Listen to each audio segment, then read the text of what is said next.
আমি এই পাশ দিয়ে যাচ্ছিলাম। মজার একটা জিনিস দেখতে পাই। আমি জিনিসটা ভিডিও করে দেখাই। যেমন এইটা হলো একটা পাবলিক স্কয়ার। গত বছর এখানে আমার গবেষণার ইনস্ট্রুমেন্ট সেট করি। যেমন গাছের মাঝে আমি সেন্সর লাগাই ট্রান্সপিরেশন কুলিং মেজার করার জন্য। তারপর আমি ইলেকট্রিক লাইট পোস্টে আমি ওয়েদার স্টেশন সেট করি। টিএল স্ক্যানারটা স্ক্যান করি। এবছর আমি থার্মাল ক্যামেরাটা স্ক্যান করব আর অন্যান্য একই এই ইনস্ট্রুমেন্টগুলো আমি ব্যবহার করব। তো আমি এবছর আবার জুন থেকে এক্সপেরিমেন্ট সেট করব, সেটা আমি দেখতে আসি কোন লাইট পোস্টে আমার ওয়েদার স্টেশন সেট করা যায়। কিন্তু সেটা দেখতে এসে আমি এটা দেখে যে আমার এক সহকর্মী সে একটা আর্থোপড ট্র্যাপ এখানে সে লাগিয়ে রাখছে। আমি একটা রিসার্চ ট্রেনিং গ্রুপে কাজ করতেছি। সেখানে 10টা ডিপার্টমেন্টের 12 জন ক্যান্ডিডেট আমরা একসাথে কাজ করি। গত 4 দিন আগে আমাদের একটা ক্লাস্টার মিটিং ছিল, জার্নাল কাপ বলে সেটাকে, সেই ক্লাবে। তো সেখানে সে তার গবেষণা নিয়ে আমাদেরকে আইডিয়া দেয়। তখন সে বলে যে মিনুষরে বিভিন্ন জায়গায় জায়গায় সে আর্থ্রোপড কাউন্ট করতেছে, কোন ট্র্যাপ ব্যবহার করে কতটুকু ইফিসিয়েন্সি আসে এবং কোন স্পটসে আর্থ্রোপডের সংখ্যা বেশি থাকবে সেটা সে গবেষণায় দেখতেছে। তো সে এখানে কতগুলো ইনসেক্ট ঘর লাগিয়ে রাখছে। সেখানে ইনসেক্টকে আসার জন্য আকৃষ্ট করবে। আর পাশাপাশি এই যে এখানেও আসবে, আসার পরে এই ট্র্যাপে তার আটকে পড়বে। তো তখন আমার কলিগকে জিজ্ঞেস করি তার প্রেজেন্টেশন শেষ হওয়ার পর যে তুমি গবেষণাটা করতেছো, সেটা কি মিউনিকের বায়োডাইভার্সিটি এটা উন্নয়ন করবে? তুমি যেহেতু বায়োডাইভার্সিটি মারতেছো, ধরে ধরে প্রজাপতি গারাসপর এগুলো মারতেছো, একটা মজার কোশ্চেন করি। তখন সে বলে আসলে প্রাথমিক অবস্থায় সে মারতেছে, তার কিন্তু গবেষণাটা বুঝতে পারবে যে আর্থ্রোপডের স্পেশাল হ্যাবিটেট কোনটা বেশি সুইটেবিলিটি আছে কোন হ্যাবিটেটে। তখন সেই গবেষণার মাধ্যমে ওভারঅল পলিসিতে একটা প্রভাব ফেলবে।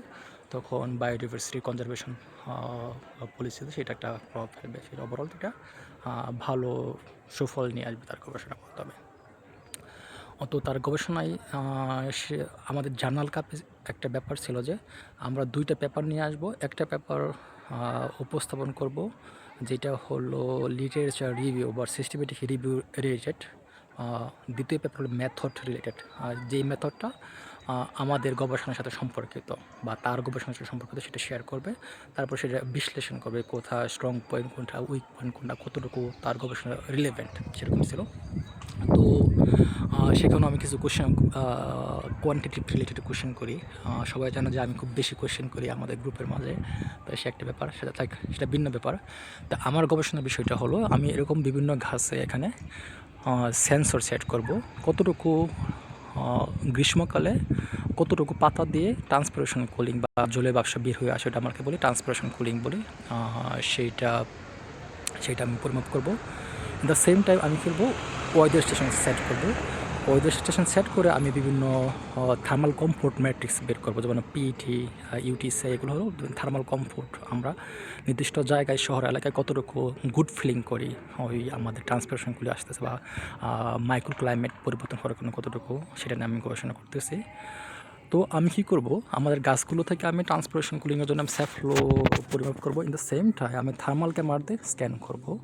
গরমকালে যখন ওই তাপমাত্রা বেশি থাকে তখন গাছের শিকড় দিয়ে মূল দিয়ে পানি উপর দিকে চলে আসে এবং সে পাতায় চলে আসে, পাতা থেকে সেটা বাষ্পীভূত হয়ে আমাদের বাতাসে চলে আসে, তখন এটা আমাদের চারপাশে ঠান্ডা করে।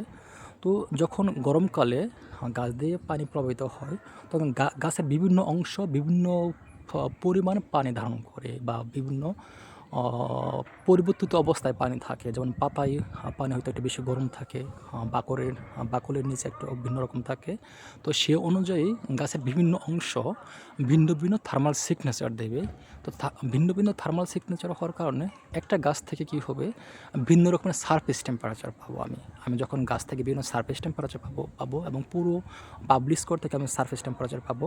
তো সারফেস টেম্পারেচার হলো এনার্জি ব্যালেন্স ইকুয়েশন একটা ইম্পর্ট্যান্ট কম্পোনেন্ট, আমি এটা বের করতে পারবো। এবং অন্য ডাটা ব্যবহার করে, যেমন মেট্রোলজিক্যাল ডাটা ব্যবহার করে আমি সেন্সিবল হিট ফ্লাক্স বের করতে পারবো, সেটাও একটা ইম্পর্ট্যান্ট কম্পোনেন্ট। আমি যখন এই কম্পোনেন্টগুলো বের করতে পারবো, তখন আমি একটা নির্দিষ্ট জায়গার এনার্জি ব্যালেন্সগুলো আমি দেখতে পারবো, কতটুকু রেডিয়েশন আসতেছে, কতটুকু যাচ্ছে, কতটুকু ট্রান্সপিরেশন বা রেডিয়েটিভ কুলিংয়ের মাধ্যমে আমাদের জায়গাটা প্রভাব করতেছে, সেটা আমি বের করতে পারবো। সেইটা আমার মূল গবেষণার অংশ, কিন্তু আমি যেটার সামনে দাঁড়িয়ে কথা বলতেছি এটা ভিন্ন টপিক।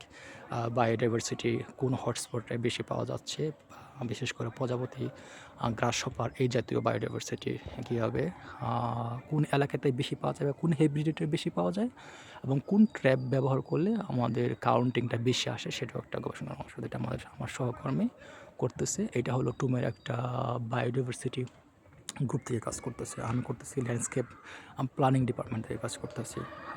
তো এরকম আমাদের 10টা ডিপার্টমেন্ট একসাথে কাজ করতেছি। যখন 10টা ডিপার্টমেন্ট থেকে 12 জন ক্যান্ডিডেট তাদের গবেষণা টপিক নিয়ে আসে, আমরা আলোচনা করি, ডিসকাশন করি, শেয়ার করি, তখন সেই 12টা ক্যান্ডিডেট কী নিয়ে গবেষণা করতেছে আমি সব কিছু জানতে পারতেছি। এটা হলো এক্সট্রা সুবিধা আমি এরকম একটা বড় একটা গ্রুপের সাথে কাজ করার কারণে।